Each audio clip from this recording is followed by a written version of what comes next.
Saludos a todos. Nos encontramos en nuestra séptima sesión de cómo estudiar la Biblia y se llama Abrazando el Contexto.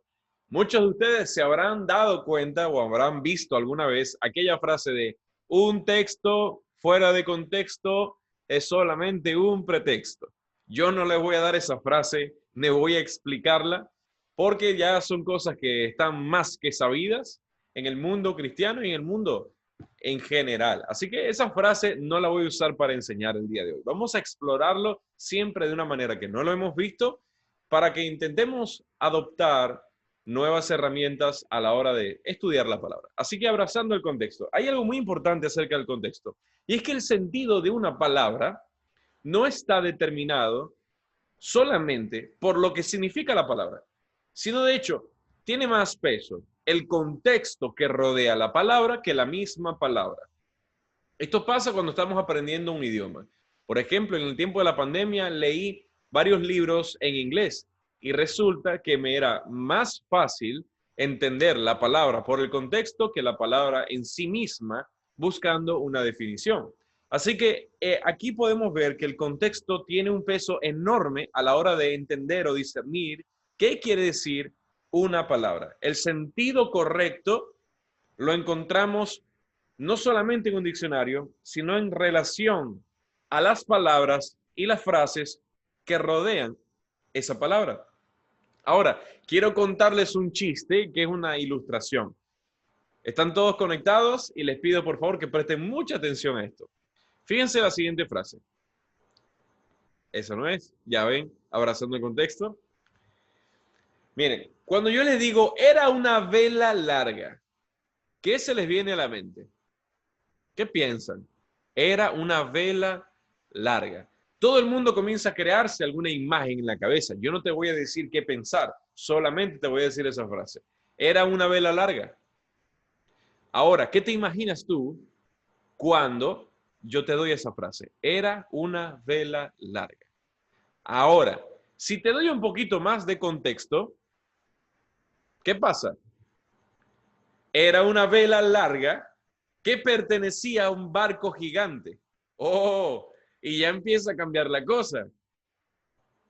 Porque no solamente te di la información de que es una vela larga, que si vela, podemos ver que vela tiene un montón de significados. Yo puedo buscar vela en el diccionario y me va a dar varios significados, porque vela no es solamente una cosa, ¿de acuerdo? Entonces, ¿qué me ayuda a determinar qué tipo de vela era?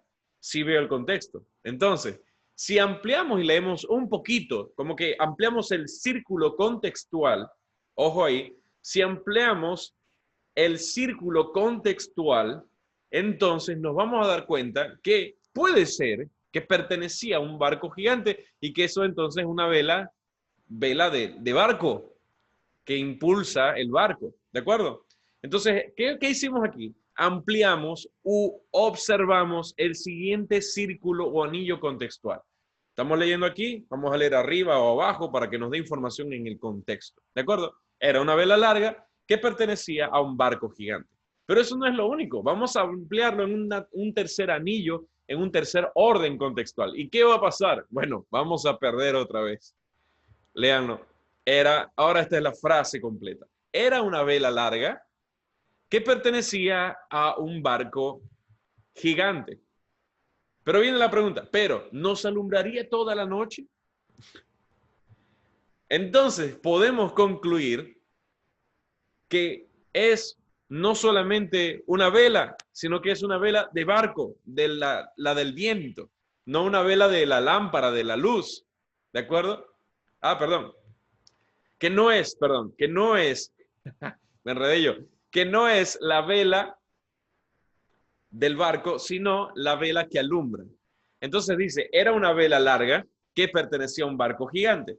Ahí todo el mundo había pensado, no, seguro es la vela que empuja el barco. Pero no, después hay una pregunta que dice, pero no se alumbraría toda la noche. Entonces, ok, está hablando es de una vela que alumbra. Pero ¿cómo sabemos entonces la definición de la palabra? No es buscando el diccionario, porque tú puedes estar leyendo un texto, ¿verdad? Este es uno fácil, pero uno más complicado. Y ves una palabra que no entiendes y vas a decir, bueno, voy a buscarla en el diccionario. Voy a buscar el griego y el hebreo para saber qué significa. Y resulta que va a ser más influyente el contexto que lo que diga el diccionario. El diccionario te puede hablar, pero más vas a entender del verdadero significado por el contexto, y hay muchos tipos de contexto.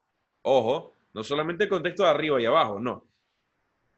Observando el contexto de esa palabra que leyéndola por el diccionario. Así que ahí tienen una buena ilustración, ¿de acuerdo? Ahora, hay otro chiste. Este también es otro chiste introductorio.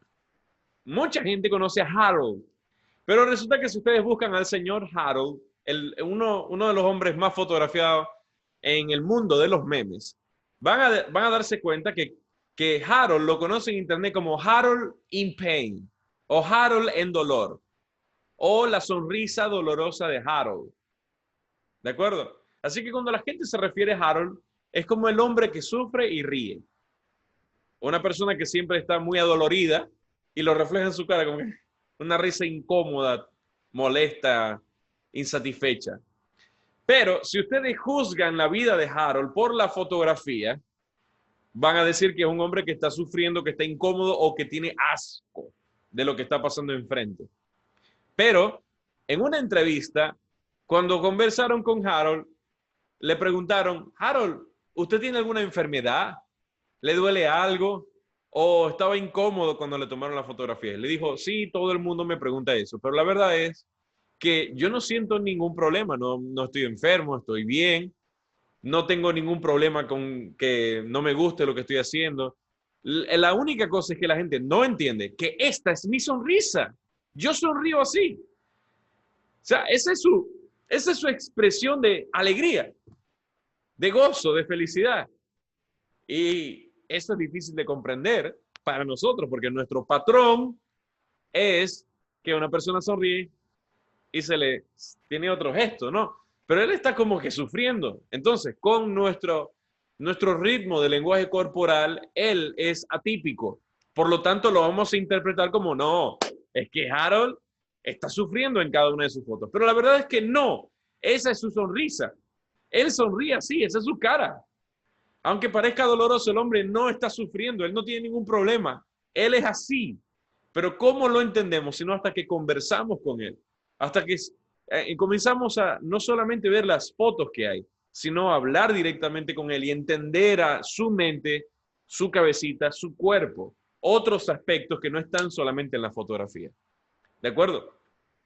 Esas son dos muy buenas ilustraciones para comenzar a entender la importancia del mundo del contexto. Hay muchas otras que se pueden utilizar. Fíjense en esta frase del libro Textos fuera de contexto de Coalición. Dice, tomar algo que Dios dijo y decir que dice otra cosa es una característica de los falsos profetas que hicieron falsas promesas en el nombre de Dios. Tomar algo que Dios dijo y decir que dice otra cosa es una característica de los falsos profetas, que hicieron falsas promesas en el nombre de Dios. Si la Biblia fuese como Harold y nosotros decimos que la Biblia está sonriendo con dolor y en verdad es que la Biblia sonríe así, nosotros somos falsos profetas. Si nosotros estamos leyendo un texto y decimos que la vela representa y es, digamos, una vela de barco, cuando Dios dijo que era una vela de alumbrar, estamos poniendo palabras en la boca de Dios que Dios no dijo. La importancia del contexto es entender y tener la reverencia de que no pongamos el significado que nosotros queramos o el que nos parezca más adecuado, sino verdaderamente tener el mayor celo posible de entender qué está pasando ahí y cuál es la verdadera palabra o el verdadero sentido o la verdadera interpretación de lo que sí se escribió con la intención original. Muy bien. Ahora te voy a dar un ejemplo, un consejo ahora para estudiar el contexto. Primero, debemos dar un paso hacia atrás para observar mejor. ¿De acuerdo? Debemos dar un paso hacia atrás para observar mejor. Y hay un refrán en España muy bonito que me gusta mucho y dice, no dejes que los árboles no te dejen ver el bosque. O vamos a replantearlo. No dejemos que los árboles nos impidan ver el bosque. ¿Pueden anotarlo? No dejemos que los árboles nos impidan ver el bosque. Entonces hay mucha gente que es muy perfeccionista, muy crítica, muy observadora, pero al punto de que terminan de obviar el mapa completo, la imagen completo, la escena completa, por mirar muchos detalles pequeños. Entonces debe haber un balance entre nuestra observación microscópica y telescópica. Nuestra observación en palabras, ideas, puntos y comas, y nuestra observación de la gran imagen. No nos podemos quedar siempre con una sola. Por eso, nuevamente, esta frase nos invita a prestar atención a lo que sucede alrededor y no solamente a lo que tenemos enfrente, el versículo, el microversículo, la palabra, el griego y el hebreo, que son muy importantes, pero también es importante mirarlo desde lejos para ver la imagen completa. Ahora, hablando de imágenes, hay otro ejemplo que da Rob Haskell en su libro de hermenéutica, fotos versus píxeles. Resulta que Rob nos da una muy buena explicación de cómo es nuestro camino cristiano. Fíjense que casi siempre comenzamos la vida cristiana con una imagen panorámica de lo que es la fe. Alguien nos explicó el evangelio, nos explicó la vida, nos explicó el propósito de Dios para nosotros y esa es nuestra big picture, nuestra imagen completa. Así como este cuadro donde estamos grabando ahorita, ¿verdad? Esa es nuestra imagen completa. ¿De acuerdo? Tenemos un evangelismo, planteamos una imagen de la situación del hombre y la situación de Dios, y la gente se lleva esa imagen a su casa. Ahora, cuando comenzamos a ahondar en la imagen de Dios, en el sentido de la razón de Dios, el pensamiento de Dios, la palabra de Dios, la voluntad de Dios, el proyecto de Dios, y comenzamos a ahondar, podríamos hacer una analogía entre la fotografía, la imagen completa, y los píxeles. Todos sabemos que los píxeles conforman la unidad mínima, de nuevo, la unidad mínima de la imagen. Una imagen está llena de píxeles, de pequeños puntos de luz que definen el color, la forma, la intensidad, el brillo, el contraste de una imagen, ¿de acuerdo? Entonces, cuando estamos en nuestra vida cristiana, alguien nos plantea el evangelio una imagen completa y luego en nuestro transcurrir, nuestro camino con el Señor, comenzamos a observar los píxeles más pequeños, que sería ¿qué? La palabra, las doctrinas, las ideas, la filosofía de la palabra. Comenzamos a ver esos puntos pequeñitos. Pero resulta que a veces nos encontramos un problema. Que vemos un punto, un píxel, que no concuerda con nuestra fotografía, con nuestra big picture, con nuestra gran imagen que una vez nos planteamos. Estamos acostumbrados a ver la Biblia así, pero encontramos al acercarnos mucho un píxel que no concuerda ni armoniza con todo el resto. ¿Y qué es lo que intentamos hacer? Bueno, la mayoría de la gente busca un Photoshop hermenéutico. ¿Qué es el Photoshop hermenéutico? Bueno, intentamos echarle pintura, barniz, la tonería y pintura a ese píxel que no nos gusta o que no sentimos que armoniza para que trate de cuadrar con la imagen que se nos había planteado antes. Eso es muy malo. ¿Por qué? Porque no podemos andar cambiando el color de un píxel solo porque nos cae mal o porque no concuerda con nuestra imagen. Más bien debemos entender cómo armonizar o entender o razonar la razón de ser de ese píxel allí para que veamos que no importa si estamos de acuerdo o no, por más pequeño que sea, sino que todos son parte de la gran imagen del proyecto de Dios. ¿Se entiende? Fotos versus píxeles. Y hay una última ilustración que les quiero dar. Ayer, por ejemplo, en el servicio dominical compartí esta analogía de mira tu ave. Y estaba conversando acerca de un alienista. Alienista es la figura previa al psicólogo. De hecho, está basada en una novela muy buena que se llama El alienista, cuyo protagonista es el alienista Laszlo. Laszlo recuerda en un momento de la novela cuando estaba estudiando en la universidad y un profesor le pone a cada estudiante un ave disecada. Vamos nosotros a especular, vamos a nosotros a jugar un poco con la historia y decir que era un guacamayo que es más propio para nuestro contexto.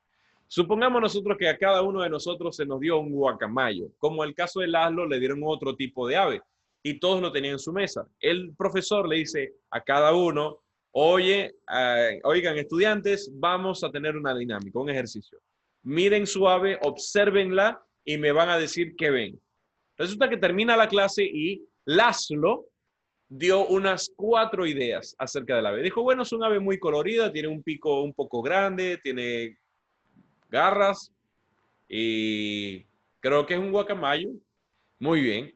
Le dice al profesor, aún no has observado tu ave. Y le dice, ¿cómo? Bueno, es verdad, yo creo que puedo dedicarle un poco más. Resulta que Laszlo se lleva el ave, llega el otro día y el profesor le dice, Laszlo, ¿qué hiciste? Y dice, profe, ya pasé todo el día mirando mi ave, la observé con cuidado, todos los detalles, y le puedo decir que le saqué un ensayo, un trabajo de 4 páginas de lo que yo vi en el ave. Y resulta que el profesor revisa, mira el ensayo de 4 páginas y le dice, muy bien, aún no has visto tu ave. Laszlo, mira tu ave. Y Laszlo, ¿cómo va a ser? Sí, pasé un día entero mirando mi ave, observándola y me va a decir ahora que yo no vi el ave, yo no tengo una conclusión, no fui bueno observándola, no tiene sentido. Entonces resulta que el profesor le dio el ave para que se la llevara el fin de semana. Y ya cuando él llega el lunes, ya el ave ya se estaba poniendo fea, se estaba empezando a descomponer. Y el profesor le pregunta a Laszlo, Laszlo, ¿qué hiciste? Y él le dijo, profe, pasé 4 días observando mi ave y vi esto, lo otro, lo otro, lo otro, lo otro, lo otro. Y el profesor le dijo, muy bien, Laszlo, ahora sí, viste tu ave. Cuando nosotros tenemos un pasaje, tenemos que aprender a desarrollar el arte de la observación y del pensamiento crítico. No solamente leer el texto y decir, ah, bueno, sí, el texto dice eso, sino tratar de observar el texto. ¿Recuerdan ese ejemplo donde había un profesor que les pidió a los estudiantes que sacaran 50 enseñanzas de un texto bíblico y al otro día 50 enseñanzas más y al otro día otra vez 50 enseñanzas más? Es un ejercicio de entender que hay mucho que observar de un texto y hay más allá de lo que se ve simplemente o a simple vista. Cuando estés en un texto, cuando estés en un versículo, cuando estés en un estudio, cuando te toque predicar, enseñar la palabra, yo te recomiendo, una vez más, mira tu texto, mira la palabra que debes exponer, obsérvala adecuadamente, dedícale tiempo pasa tiempo con ella, medita en ella, mastica esa palabra y deja que Dios te hable a partir de eso. Ahora, ya entendimos con el ejemplo original, el principio de esta sesión, que en el tema de la vela que estaba en un barco, si era una vela de velero o una vela de vela que alumbra. Y dijimos que encontramos la ventaja cuando saltamos de un anillo de contexto a otro anillo contextual. Eso te lo voy a mostrar ya. Entonces, vamos a ver los círculos de contexto de Haskell. Círculos de contexto o los círculos contextuales de Haskell. No es necesariamente de Haskell, pero aparece en el libro de Haskell y lo tomé de él, así que vamos a darle los créditos como es. Veamos los círculos de contexto. Obsérvenlo, observen su círculo de contexto.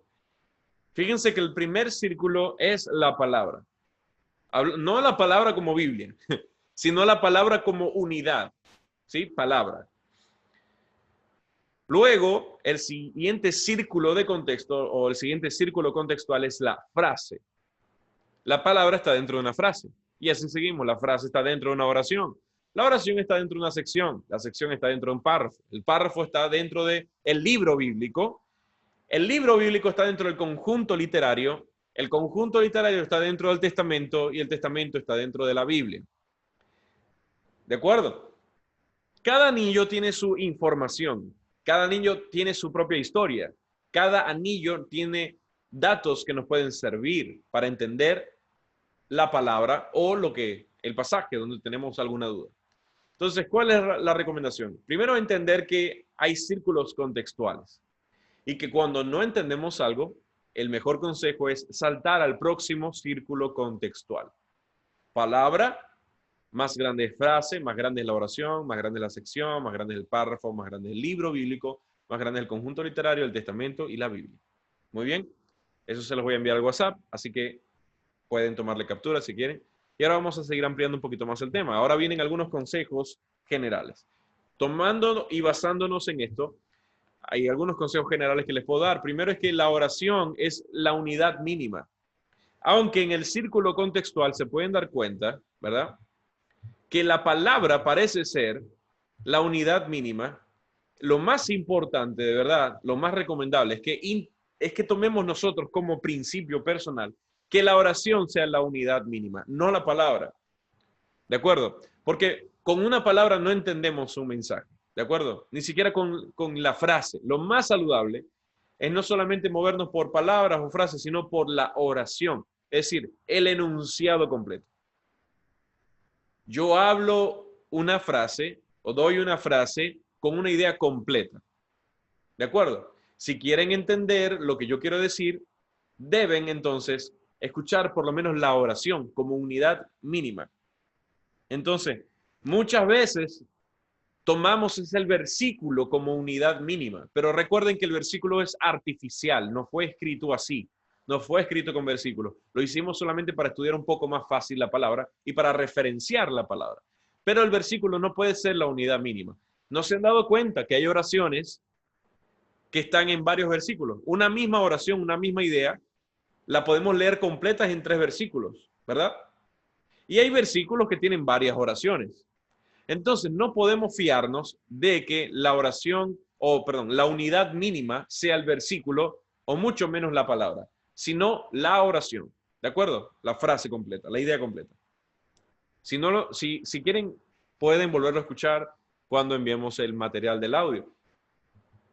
Ahora, otro consejo es observemos patrones en el contexto. Como vimos en el video del proyecto Biblia y acerca del contexto, vimos también que hay conexiones contextuales. Como por ejemplo, Egipto comienza a convertirse en un símbolo, no solamente un lugar. Cuando leemos toda la palabra, nos damos cuenta que estudiando en el contexto de la Biblia entera, Egipto tiene una peculiaridad, tiene una singularidad, tiene una significancia en el resto de la palabra. O sea, cada vez que alguien va a Egipto, sucede algo malo, o sucede algo que es una prueba, o se corrompen, o tienen un déficit de algo. Entonces, Egipto no es solamente un lugar, sino el contexto nos comienza a insinuar que Egipto comienza a ser también una idea.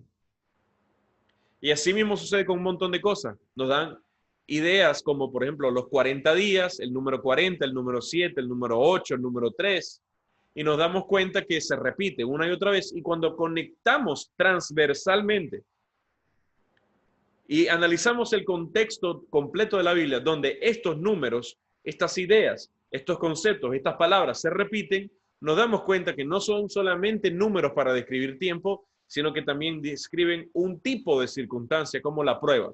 40 días representa prueba, 40 años representa prueba o procesamiento del carácter.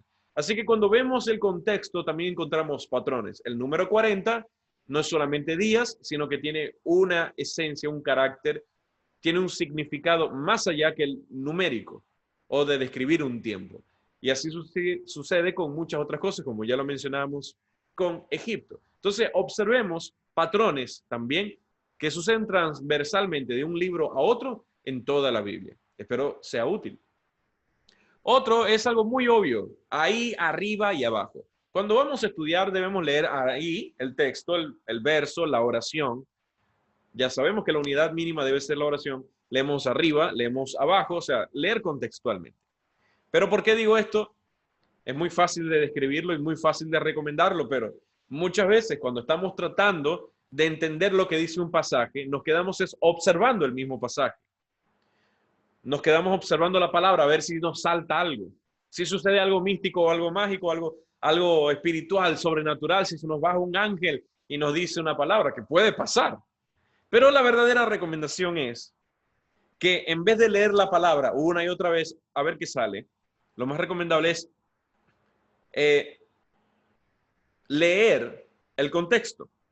Si nos acostumbramos a hacer esto, entonces después de un tiempo se convierte en una práctica automática. Así que si hay un pasaje donde estás bloqueado, nuevamente te recomiendo, en vez de leerlo, meditarlo, la mejor recomendación es salta al siguiente anillo de contexto y te va a ayudar.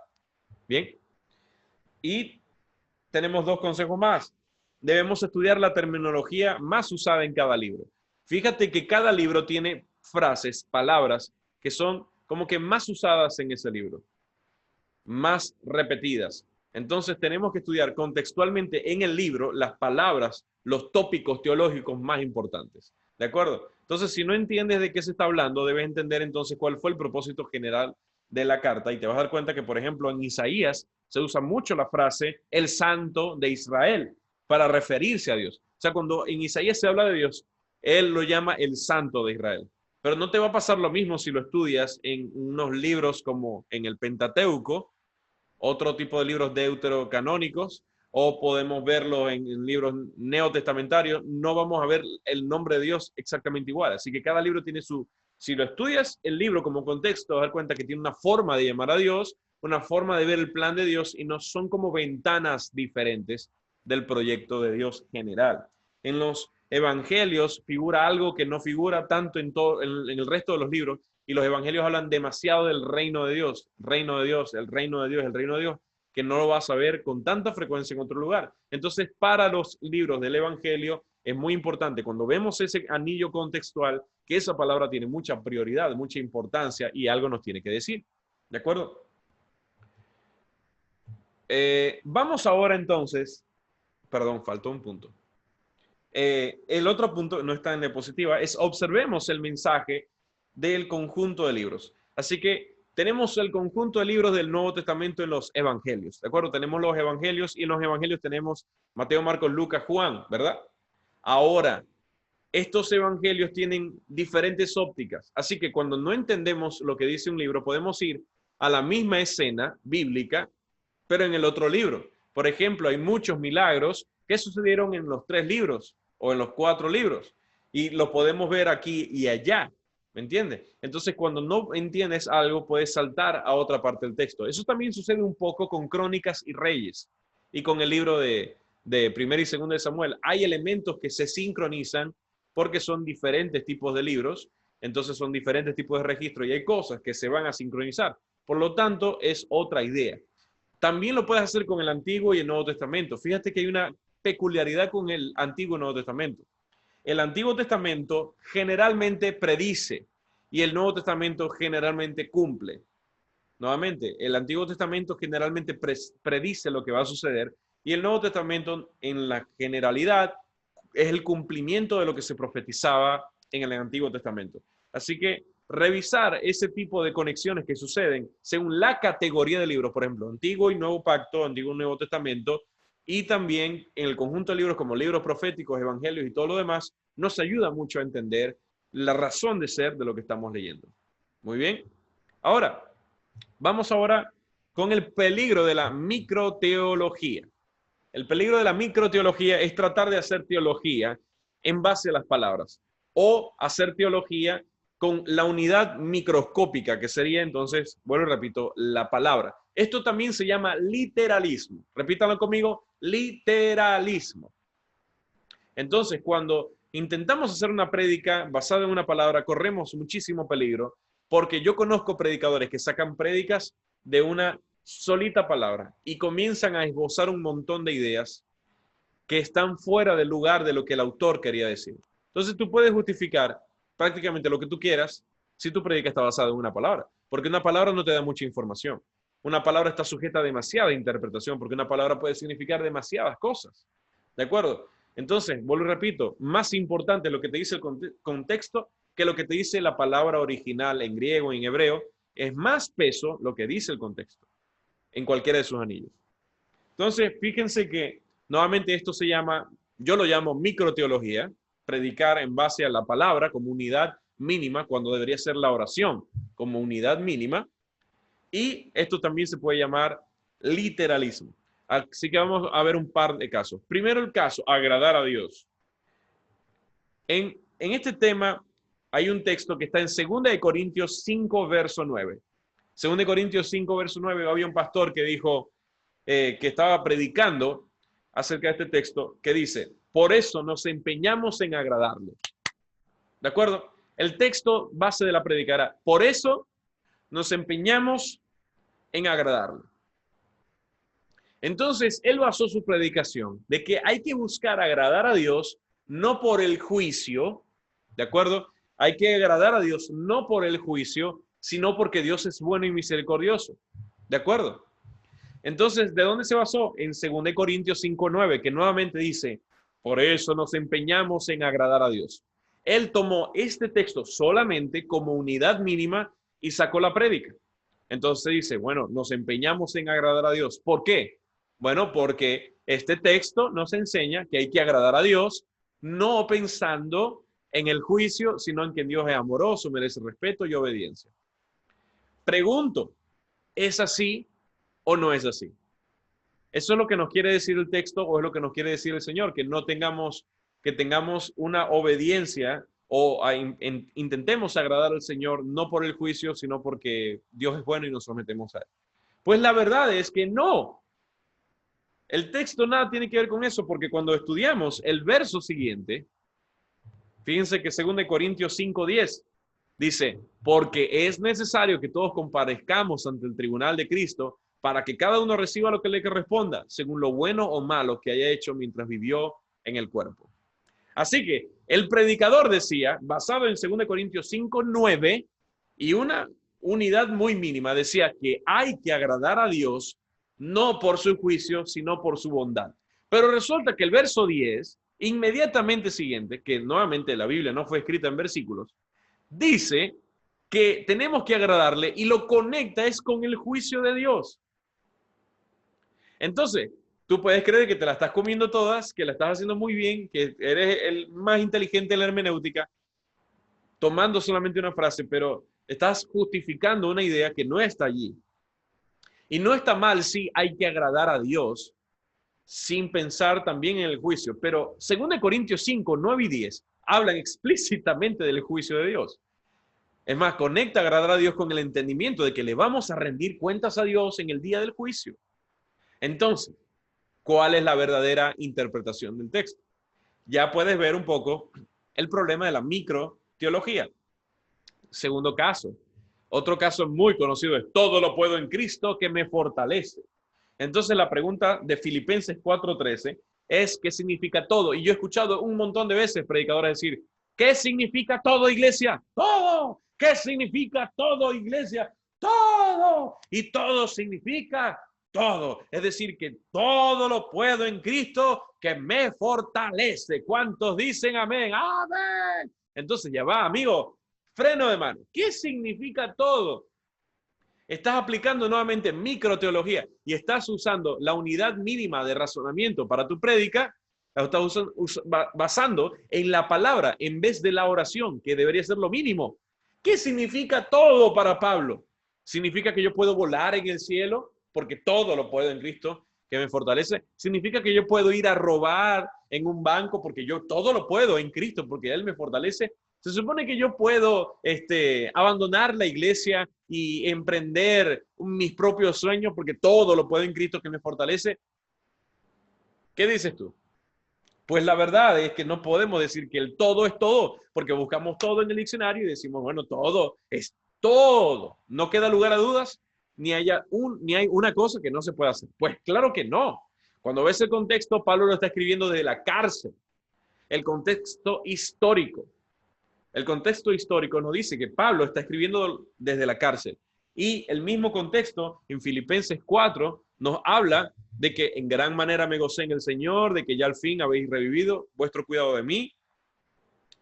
El 11 dice, no lo digo porque tenga escasez, pues he aprendido a contentarme, cualquiera sea mi situación. Tiene mucho que ver. Sé vivir humildemente, sé tener abundancia, en todo y por todo estoy enseñado, así para estar saciado como para tener hambre. Así que para tener abundancia como para padecer necesidad. Y ahora viene 13, todo lo puedo en Cristo que me fortalece.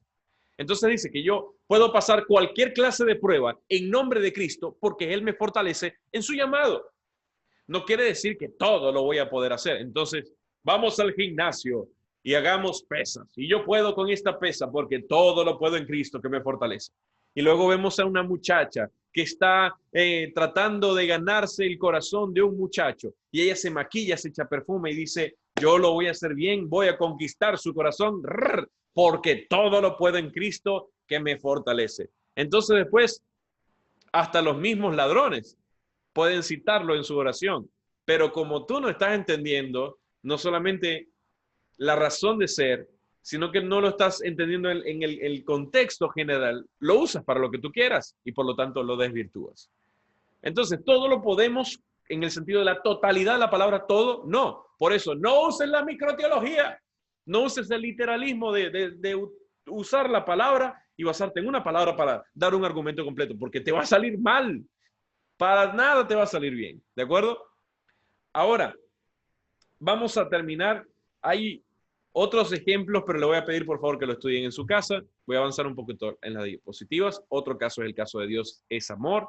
Dios es amor, sí, pero Dios también es juicio. Así que hay que ver todo el contexto literario de la Biblia. Eso se llama síntesis. Síntesis es no solamente ver el amor de Dios en el texto que lo estemos leyendo, sino en la síntesis de toda la palabra, entendiendo que no solamente Dios es amor, Dios también es juicio. Dios también es sabiduría, Dios también es santo. Por lo tanto, hay que armonizar el amor de Dios con su santidad y su juicio por igual.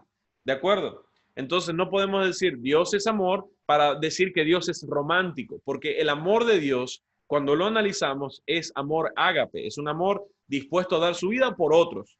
Entonces, si lo queremos interpretar por lo que el diccionario dice de amor, vamos a fallar, pero tenemos que interpretarlo primero por la misma Biblia y por el mismo contexto de todas las otras propiedades de Dios, armonizándola bien. Dios es amor, pero también es justo, pero también es celoso, pero también es santo, y así sucesivamente. No puede hacer disonancia. Muy bien. Salmo 11:5 dice, Jehová prueba al justo, pero al malo y al que ama la violencia, su alma aborrece. Dios aborrece el malo. Muy bien. Y terminamos. Esta es la asignación. Tómenle captura. Los 2 primeros capítulos de texto fuera de contexto lo vamos a leer. Y también deben leer un análisis de esta oración. La oración de fe sanará al enfermo y no juzguen para que no sean juzgados. Esa va a ser su asignación para que lo estudien en casa. Y por último, les recomiendo leer estos 2 libros. La Biblia en su contexto de Kinner. La Biblia en su contexto y también Textos fuera de contexto, que es de Jairo Namun y de Steven Morales. Textos fuera de contexto y la Biblia en su contexto. Son muy útiles para este tema. Y recuerden esa asignación. Un abrazo, un placer servirles este año. Espero sea de gran bendición. Nos vemos el año próximo para cerrar esta serie. Les bendigo, les amo. Sigamos siendo iglesia.